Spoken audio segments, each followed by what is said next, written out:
Okay guys, I welcome you to my channel, which is Aerospace Engineering, which is about concepts, problems and solutions. I'm providing the videos related to the design analysis perspective of rear fuselage. And in this video I'm going to discuss the rivet side, which is about skin silver rivets. The change in end load over a unit length of stringer can be found using the method of section which is 20.3.4. This change in end load is then the shear force on the stringer skin connection, that is to say the rivets. Using this approach, the bending moment due to S at a section 1 millimeter, say from the section in which Sx is applied, is Ss into 1 Newton millimeter. The direct stress in the earth stringer produced by the bending moment is given by the second of equation, lambda z x moment of x into y 1 into I xy. The end load in the stringer is then PR is equal to which is rho of z into br, which is sx br xr divided by iyx. Similarly, due to sy, pr is equal to sy br yr ixx. Since ixs is equal to iyy, which is 3.0 bd squared, the total change in end load over the 1 millimeter length of stringer is given by total change in end load pr is this one, which is in front of you. And also clearly the change in end will be a maximum when moments along x and y axis have the same sign and xr and yr have the same sign. This occurs in stringers 7 to 13 and 19 to 1. In the former case, the change in end load is tensile, while in the later it is compressive. Further, the maximum values of moments x and y at sections A, C, C and B all occur for case D1, which you can see in table 8.2, which is in the previous videos. You just have to see the videos. You can just have all the tables and the values in front of you. These cases will now be investigated. Section AA with the diameter 1.28 millimeter, and the moments along the x-axis would be this and y-axis would be this. Stringer Y7, sorry, so P7 would be calculated this at P7 is 1.74 Newton per millimeter. Similarly, P8, P9, P10, P12 and 13. Section BB, which is D.73 meter. SX moment along X and Y is this,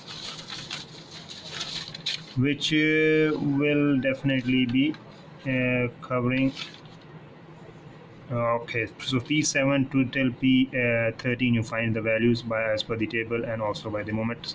So from the above it can be seen that the maximum load on the rivets occurs at section BB in stringer 10 and is 3.71 Newton per millimeter, assuming 2.5 millimeter diameter counter sunk rivers which have in a sink thickness of 1 millimeter and allowable load and shear of 668 Newton.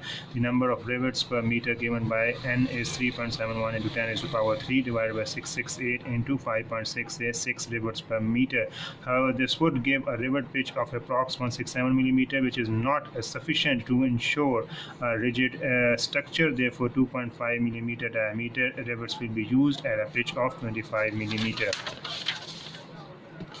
So frame stringer rivets, the maximum stringer load at the section AA is 7121 Newton, and this is resisted by the rivets connecting to skin to the frame over a length equal to the stringer spacing of 167.6 millimeter. Therefore, the number of 2.5 millimeter diameter rivets required is 7121 divided by 668 is equal to 10.7, say 11. This gives a rivet pitch of 167.6 divided by 11, which is approximately equal to 15 millimeter. At the section BB, the maximum stringer load is 3989 Newton, so that the number of rivets required is 3989 divided by 668, which is approximately equal to 9. The required rivet pitch is then 1.01 into 10 to the power 3 into pi, which is 24 into 9, which is approximately into 14 millimeter. Therefore, for all frames, a rivet pitch of 12.5 millimeter will be used.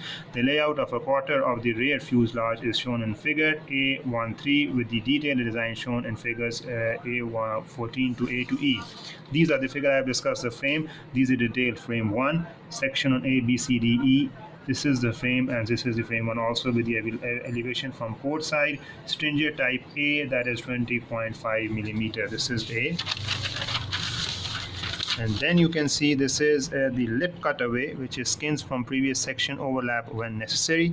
And also this is the section on AA, and this is the elevation from port side with 12.5 millimeter distance, 25 millimeter as we're talking horizontally. So this is all rivets 2.5 millimeter when you're connecting together. Okay, and also this is with the help of fuselage loads. Fuselage loads are also the representation is also being given. And skin, this is the skin we have taught it, we have discussed in the previous video. And also this is joggled type with the detail frame 3. The reference is being discussed in the notes.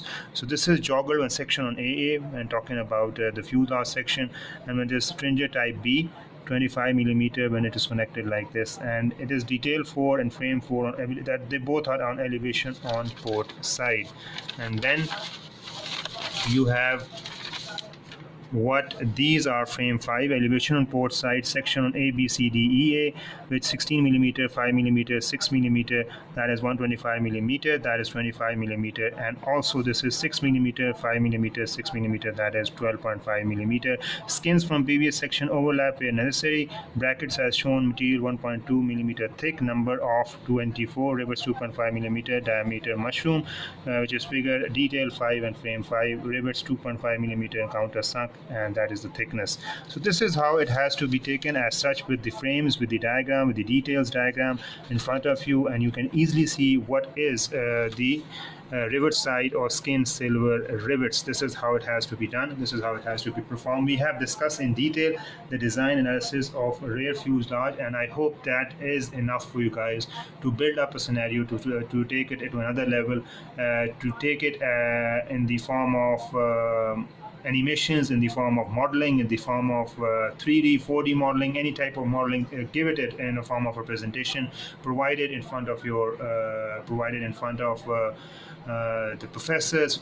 Obviously, if you want to have the courses in front of you, you can take on the presentations. You can actually use this information to apply on the test, in the quizzes, in the assignments, and all the stuff from quizzes, assignments, laboratories, taking from one semester to another semester, and from one point to another point.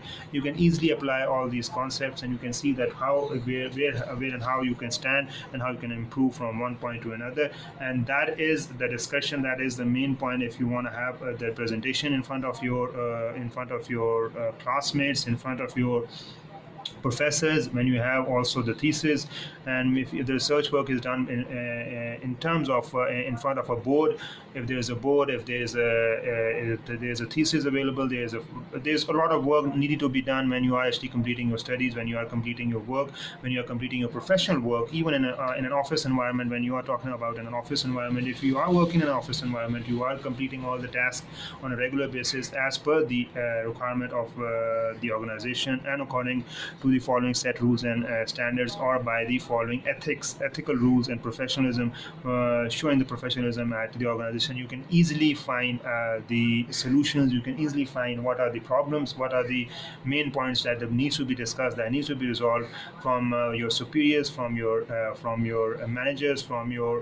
co-workers, from your supervisors, from your team leads, even from the team, starting from the team lead to the supervisor to the managers, and going up to the director level.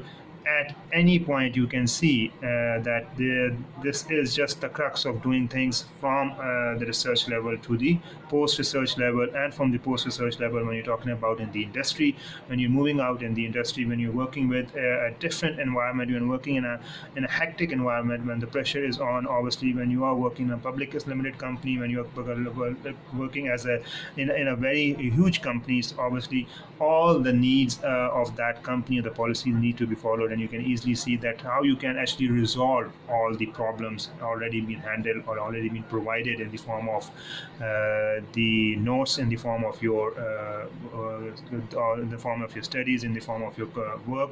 That's all been connected. You just have to follow the international and also the industrial rule, that is or in the industrial standards that are required to complete any task or for a given level of work at any tier, from starting from the below to moving up to the maximum.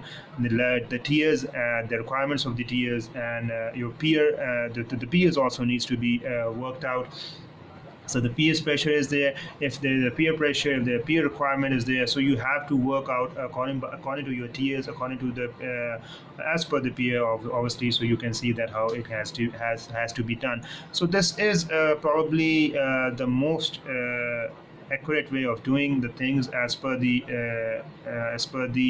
authored work by the and the contributions by the different professor, and working for so long, and they are actually not providing this work just on the basis of their work.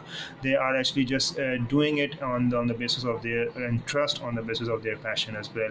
So if there is no passion, if there is no interest, obviously you cannot complete any task at any level whatsoever. That is the point. You need to have a passionate personality. You need to have a robust problem-solving personality to handle all sort of the problems at all sort of levels. So this is, and also you need to be interactive. That is why I expect some contribution or from any level, from student to postdoc, so that they can contribute. They can see that what are the deficiencies, what are the problems, how they can handle, how they can tackle, so that they can see that what are the solutions available to them for such technical writing. And obviously, if you are especially talking on a professional or entrepreneur level. So I'm going to end up my video with a remark that, hoping that obviously I will continue to provide the sound absolutely accurate information in terms of video, so that you can see that there's no